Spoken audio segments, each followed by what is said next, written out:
Hey nerds of YouTube! Today I'm going to walk you through my recommendations for what you absolutely need to stream on Twitch or YouTube or any other live streaming. For those of you who don't know, my name is Bash Bunny. I stream on Twitch. I've been doing that since 2021, so February of 2021. I recently have done some upgrades to my setup, but generally there are some decisions that I made early on that I was really grateful for, and one of those was that I didn't invest too much money into my setup before I knew that it was something that I really enjoyed and wanted to keep up with doing. First things first, what you actually need for a stream setup. You need a microphone, a camera, and an internet connection. No more than that. You don't even need to share your screen to be able to stream. You could easily just do your camera and do like an arts and crafts stream. You can do just chatting, you can do co-working. There's so many different options out there and so many different niches that you can get involved with. So I would really say those are the fundamentals. For my camera, you guys, I'm gonna see if I can find a photo and like put it up here because this was so funny. I actually used my old phone as my camera for streaming for probably the first like 4 months or so. Not only was it super cost effective, it actually had a great picture quality. So I was using an old iPhone 6 and I used that with the Droid Cam. Give you a little context of what Droid Cam is. So it basically allows you to turn your phone into a webcam. You could use your like regular phone as well, but I think it'll be a little bit hard on the battery. Like my phone would get pretty hot after streaming for like, you know, more than 2 hours with it being used constantly. I definitely recommend using Droid Cam. You can totally do it with your current phone, especially if you're not streaming all the time. Like it'll probably be fine. But basically with Droid Cam, you install it on your computer and you install an application as well on your phone. And both of them are like Droid Cam. You just install it on your phone and your computer, and then you can decide whether you want to do a wired or wireless connection.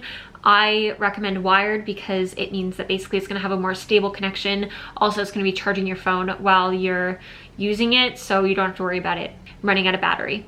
So definitely recommend Droid Cam. One disadvantage of Droid Cam that I found is I stream on Linux, so I use Ubuntu as my main distro, and I did find that every time that I updated my operating system, Droid Cam on my computer would have to get like uninstalled and reinstalled. So that was a bit of an annoyance, but it literally cost me $0 and I had a great picture quality. Another thing that was a downside that led me to getting a webcam was the fact that it wasn't very good in low light conditions. At the time, my streaming room had very, very like little natural light. Like the light was behind me, so it was like super not ideal. It really struggled with that because it basically doesn't have the same ability to like auto-correct lighting and things like that it normally would when you are using your phone camera. So those are kind of like the cons of using your phone with Droid Cam. I did end up upgrading to a Logitech, the Logi, I think it's a C920 HD webcam. That one was also very good. That was basically much brighter, so immediately much brighter. It had very, very good picture quality, especially when you have a lot of light. The only reason that I actually transitioned from that webcam to, I think now I have a mirrorless or DSLR. I have the Canon EOS Rebel SL3.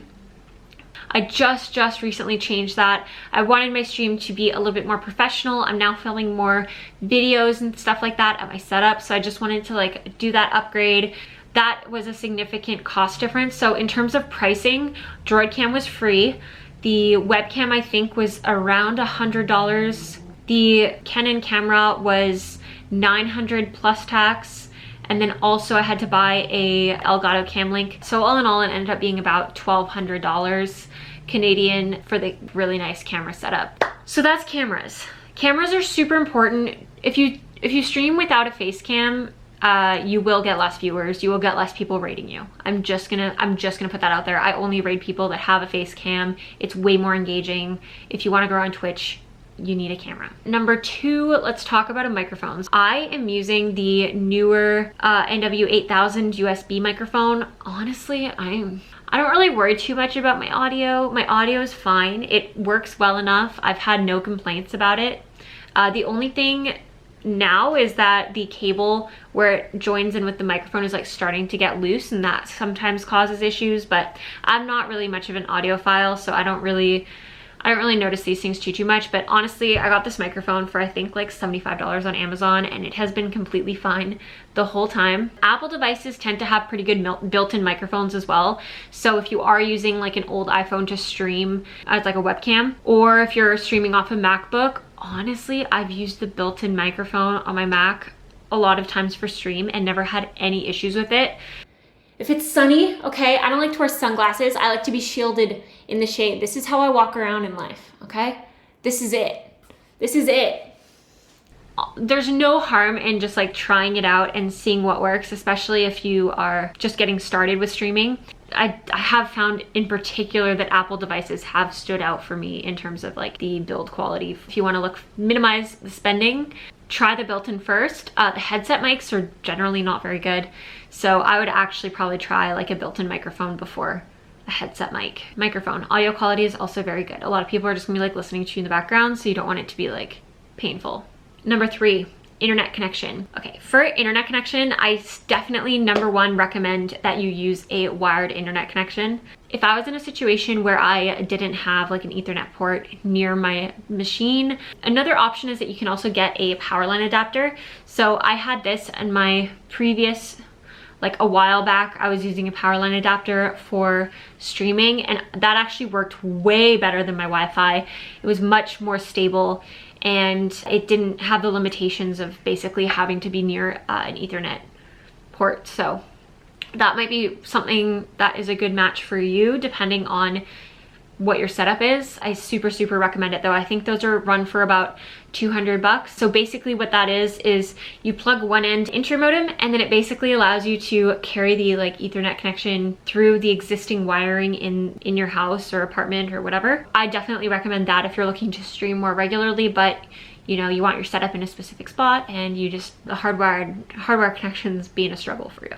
I personally have used my desktop. You can see the specs on that in my setup video. Specs aren't crazy. I use my laptop as well for streaming and haven't had any issues with that, but my laptop does have better specs than my desktop.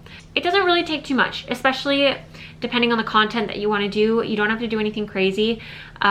You're gonna probably want to look at your bit rate, try and max out your bit rate as much as you can. But again, if you have like an unstable network connection or anything like that, like that's gonna be something that you're gonna have to troubleshoot. But sometimes it's kind of unavoidable that you end up doing troubleshooting on stream, and especially if it's early on, I'm sure your viewers will be very understanding. Those are my tips of like what are the absolute essentials for streaming. It doesn't have to cost very much up front. I hope this was helpful. Let me know in the comments if you want any more insight into streaming or any of that stuff. I will see you in the next video.